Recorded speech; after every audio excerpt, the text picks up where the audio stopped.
When people talk about the future of AI, they imagine breakthroughs, robots, and intelligent machines. But the real story isn't about technology. It's about who is shaping it, why they're shaping it, and what kind of world they're quietly building for the rest of us. Because right now, a small number of AI companies are not just creating tools, they're architecting the future of human life. The future is no longer decided by governments. For most of history, the future was shaped by governments, wars, laws, revolutions. Today, the future is being shaped by algorithms, data, compute power, private research labs, closed-door boardrooms. AI companies move faster than regulation, they innovate faster than society can adapt, and they make decisions that affect billions without elections, debates, or public consent. The center of power has shifted. Quietly. They're not building products, they're building ecosystems. Most people think AI companies are building tools, chatbots, image generators, assistants, automation software. That's surface-level thinking. In reality, they're building entire ecosystems where work flows through AI, creativity passes through AI, decisions rely on AI, communication is filtered by AI. Once an ecosystem becomes essential, it becomes invisible, and once it's invisible, it becomes unquestioned. That's how futures are locked in. Data is the new raw material of civilization. Oil built the 20th century, data is building the 21st. AI companies collect how you think, how you speak, how you choose, how you hesitate, how you react emotionally. Not individually, collectively. They don't need to know you, they need to know human behavior at scale. With enough data, they can predict trends, influence decisions, shape attention, guide consumption, design habits. The future isn't just automated, it's predicted. Speed is the real weapon. The most dangerous advantage AI companies have isn't intelligence, it's speed. They can test ideas instantly, deploy globally overnight, update systems continuously, learn from millions of users at once. Meanwhile, society moves slowly. Education lags, laws lag, ethics lag, human adaptation lags. By the time the world asks, should we have done this, the system is already embedded, and removal becomes impossible. They're redefining what human value means. This is where things get uncomfortable. AI companies are indirectly deciding what skills matter, what careers survive, what creativity is worth, what intelligence looks like, what productivity means. When AI performs tasks better than humans, human value shifts. Not everyone adapts equally. The future being crafted rewards adaptability, leverage, systems thinking, creativity, and control over tools, and quietly punishes rigidity, routine, dependence, and resistance to change. This isn't good or evil, it's selection pressure. Alignment is the most important and most dangerous word. AI companies often talk about alignment, making AI align with human values. But here's the hidden question: whose values? A culture, a country, a company, a small group of engineers, market incentives, shareholders? The future is being shaped not just by code, but by assumptions baked into systems that millions will rely on. And once those systems scale, values become infrastructure, invisible, persistent, hard to undo. The illusion of choice. You might think, if I don't like it, I won't use it. But when AI becomes the fastest option, the cheapest option, the default option, the required option, choice becomes theoretical. You don't choose the future, you adapt to it. That's how large systems win, not through force, but through convenience. The future is being shaped by incentives, not wisdom.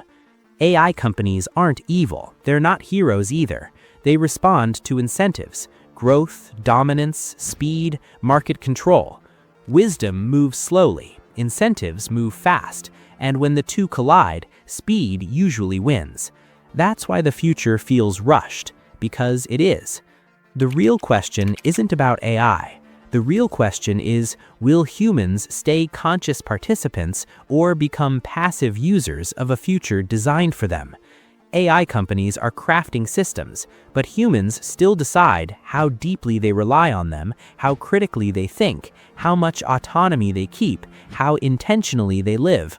The future isn't locked, but it is being drafted. The future is being prototyped on you. Here's a truth most people never realize. You are not just a user, you are a test environment. Every click, every pause, every correction, every hesitation. AI companies don't need permission to experiment. They deploy, observe, adjust, repeat at massive scale. Human behavior is being A/B tested in real time, not in labs, but in daily life. The future isn't guessed, it's measured on you first. Intelligence is becoming centralized. In the past, intelligence was distributed. People learned, institutions taught, cultures passed down wisdom. Now, the most powerful intelligence on Earth is concentrated in a few data centers, a few corporations, a few research labs. When intelligence centralizes, dependence follows, and dependence changes power dynamics. Those who control intelligence shape decisions, narratives, priorities, outcomes. Not by force, but by default. AI companies are designing the pace of life. Here's something subtle but massive. AI companies are deciding how fast life moves, how quickly you respond, how fast you work, how often you produce, how little time you reflect. Speed becomes the standard. Slowness becomes inefficiency. Reflection becomes friction. But wisdom has never lived at high speed. When life accelerates beyond human rhythm, humans adapt by becoming reactive, not reflective. And reactive societies are easy to guide. They are shaping what feels normal. Every technology rewires norms.